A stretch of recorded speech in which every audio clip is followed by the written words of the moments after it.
กราบสบายดีและสวัสดีเนาะแม่พี่น้องFCมืดสุขูสุคนเนาะเพราะว่าทางในหรือต่างประเทศก็ยินดีต้อนรับเข้าสู่ซ่องบ่าวจะมั่มอีกแล้วกับบรรยากาศงามแรงๆเนาะ4-5 โมงแรงเนาะตอนนี้เฮาก็สิไปจอบเบิ่งในตู้ค้ำมาเพิ่นมาแล้วบ่เนาะตอนนี้ก็ตัวโนบ่สบายเนาะก็เลยบ่ได้ออกไปช่วยแม่เฒ่าเนาะก็ครึ้มฝนมืดๆเนาะฝนหากระยุดตกเมื่อกี้นี่เนาะเฮาก็สิเข้าไปเยี่ยมตาน้องทงเลยเนาะตาคูณเนาะโดย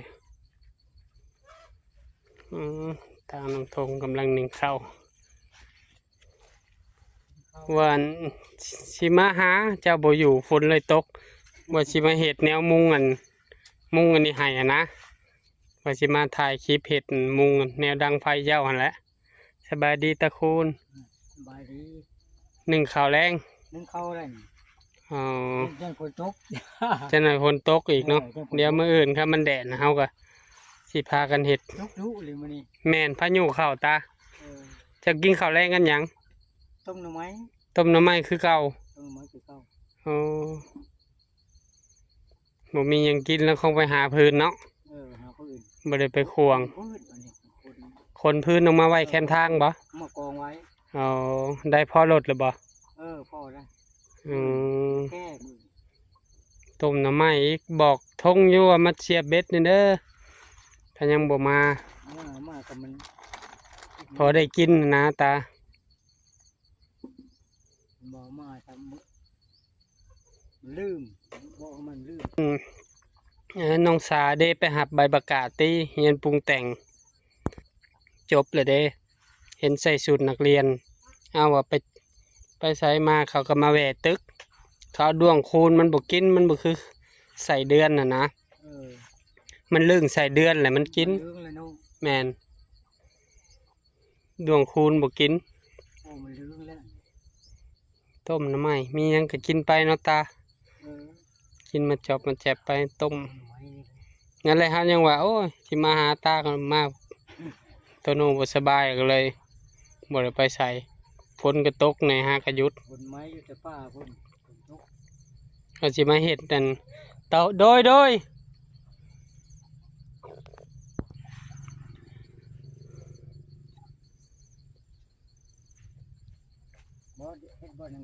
เฮ็ดบนน้ำไผ่เฮ็ดกระเทิบให้มันไหลลงไปผิดเลยนะให้มันไหลลงทางหนานะมันไหลลงไปห้องพุ่นเลยนะต้มหน่อไม้2 มื้อดินะตาเนาะต้มหน่อไม้2 มื้อแล้วต้มมีต้มยังไปเจ้าก็บ่แล้วบ่บ่คือข้าวเนาะข้าวมีปลาแดกจ้ำก็ยังไข่น้ำได้เนาะอ๋อเจียวตำไว้แม่เฒ่าเพิ่นมาแล้วบ่บ่ได้ออกไปซะเฮาค่ะ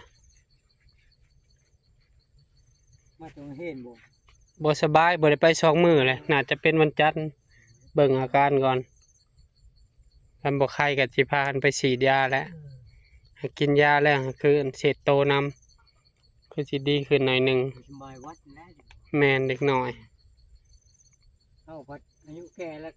แก้มคนก็มันบ่เป็นยังอายุแก่ได้ดิเราเคยเห็นหายไถนาเนาะเคยดำนานอกจากว่าเคยแข้งพ้น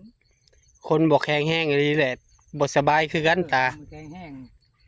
สบายเลยเจ้ายังแข็งแห้งกว่าเฮาได้เจ้านะยังพอไปพอมาอยู่เอาก็พอเฮ็ดได้อยู่ยามเกี่ยวข้าวได้เมื่อบ่จักว่าเบิ่งก่อนเขานั่นก็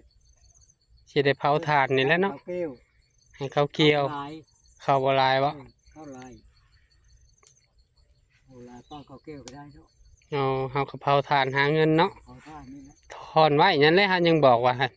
ให้มาฉีดเบ็ดในน้องถ่านกะสะสมไว้พอได้เมื่อบ้านนะพอได้ยืนอยู่บ้านหาปูหาปลากินในน้องนี่เฮาบ่ได้อันนั้นดอกบ่ได้ห่วงได้ห้ามดอกมีแต่มากับมากินได้ปลายังก็เอาไปกินตายคันได้หลายก็แบ่งในตู้ค้ำแน่บอกน้องทงเนี่ยคันเบ็ดปักมันอยากว่าได้คู่หลังนะ อได้กิน พริกมันก็โบราณนะว่างเจ้าล้างนี่แหละ อ่า มัด อ๋อโอ้ยเอามาฉีดโลด30ดังก็มาปักไว้พอได้กินแรงมึงเถื่อห้ามบ่ได้ไปหาปูหาปลาเด้เฮาบ่ไปซะหาพื้นขึ้นนั่นนี่แล้วเนาะตาเนาะ การนี่แหละการทำพืชนี่แหละ อืมตอนเช้าก็เอาไปซากเพื่อเหือเพิ่นจะไปไต่เขียดไต่หยังนี่ซั่น นั่นท่านมดเนาะกับมันมดกับมัน คันมีดอกไฟคือเฮาเว้าใครแน่เนาะพอได้ไปซากน้ำเฮามาไต่ไว้กดไต่ไว้มันก็กุ้มดนเด้ ใส่โคมเลยแหละ อืม ในดอกไฟที่ไม่ได้ เอาไปหาอันไม่เท่าคำกันเด้อสบายดีเด้อตาเด้อกินหยังไปถ้ามื้อใดหมานเฮาสิเบ็ดได้เฮาก็สิมาแบ่งปันคือเก่าตายแบ่งปันกันกินมีหน่อยกินหน่อย กินนำกันไปนี่แหละ การเฮ็ดเป็นพืชนี่แหละ นี่เนาะบ่นอนตาไข่แต่บ่เปียกเนาะตาเนาะ บ่เป้เนาะเนี่ยบ่ นี่นั่นแหละยุ่งในช่วงแรงๆสำนี่ยุ่งค่ำๆไปมันก็ช่วงนี้ฝนตกแน่รักษาเนื้อษาตัวได้ตาเอ้ยเป็นไข่ยุ่งไข่หยัง แรกมืดๆยุ่งป้า ป้า หลายบัดวิทย์นะกับไม่ผมบ่เห็น เม็ดเนาะอันนั้นยังว่าเห็ดขี่เตาไฟเดี๋ยวร้านไม่เห็ดให้พาเห็ดดอก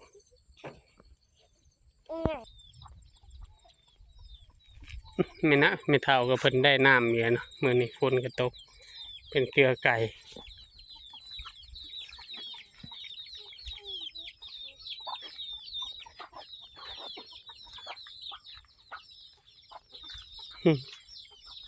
โอ้ปีงอย่างเด้ไม่เท่าคือหอมแต่ว่า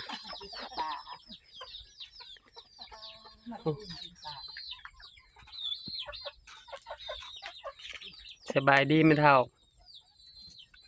สบายดี หากะมาบ่ หาก็มาห่อ เอา คนโตเป็นบ้าง เสียงปากคือไม่เมื่อยเสียงปากพาว แล้วก็มาห่อ ฝนตกบ่อยู่พุ่นกัน โอ้ยทันทีแล้วมีดีโต ตกเลยทางนี้นะ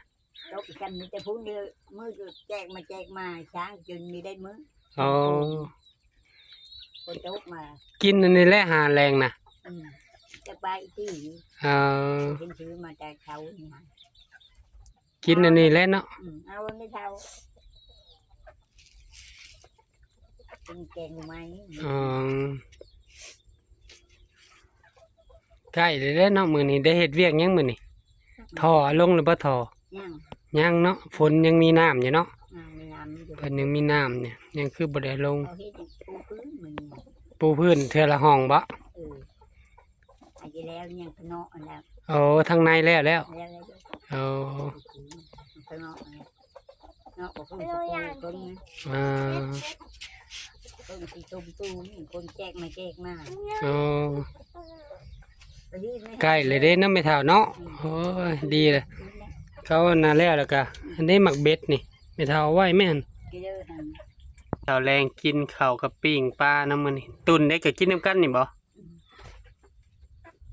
แอนนาได้กินยังแสนนา มาจิ้มคุณเบอร์ใครจะไม่ได้ อ่า ใครจะไม่ได้คือใครเจอมึงจะมาวิน เอาเงินขายทานนั่นแหละ มานั่นเราจะมีซื้อเฮ้ย เอา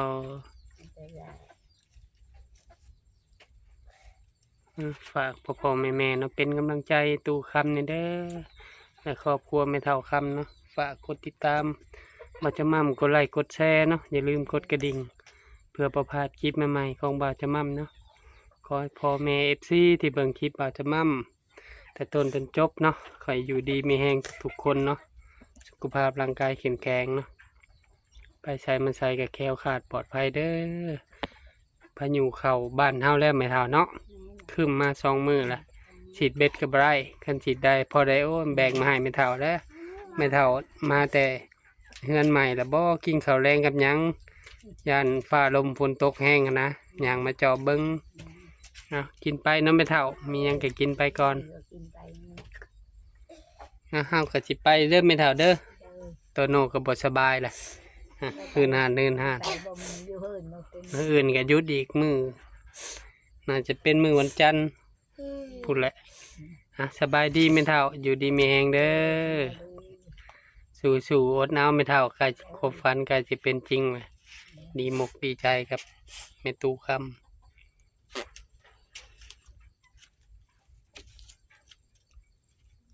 น้ำก็เต็มถังอีกไม่เท่า เต็มแม่ เต็ม ฝนตกดุเนาะ ไปตกดู ตุนเห็นยังตุน พึ่งหากมาได้นำกันเพื่อน เอามาแต่พุ่นบ่ไปซอยแล้วเนาะเทพื้นเนาะไปก่อนไม่เท่าเอ้ยขึ้นมาอีกแล้ว คือใหม่ได้คือมาในจ่า นั่นแหละท่านยังบอกตาน้องทงว่าเด็กน้อยมาผากไปชื่ออันนะเด้อชื่อยาอุดยุงช่วงนี้ฝนตกยุงหลาย